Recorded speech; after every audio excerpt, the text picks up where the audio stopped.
राज्य में लगी रन कुहुड़ी आसंता 20 तारिख पर्यंत जारी रन कुहुड़ी और सुखिला पाग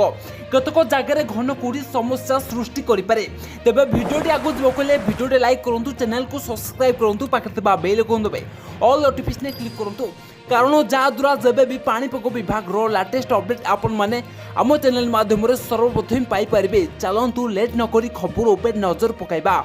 तेबे वर्तमान जहाँ सूचना मिलूँ आगामी दिन मानक जारी रही पारे घन कुहुड़ी और ठंडा पवन ओडिशा उपकूल बंगोपसागर में गुरुचाप बलय जो गतकाली सकाळे उपकूल और पार्श्ववर्ती अंचल में घन कुहुड़ी घेरी केतक जगह 100 मीटर अधिक द्रुत रास्ताघाट स्पष्ट दृश्यमान होता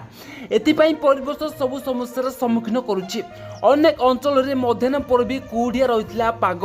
गतकाली दक्षिण आभ्यंतरीण अंचल में अर्थात शनिवार सकाळे कोरापुट मालकानगिरी कंधमाल कलाहांडी रायगढ़ नवरंगपुर नयागढ़ में घन कुहुड़ी संभावना रही अन्यपटे गत 24 घंटे राज्य में गोटे दुईटी जगह वर्षा होईपरी बारिपदा और बालेश्वर में हाल्का वर्षा होता बेले अनेक जगह पाग मेघुआ रही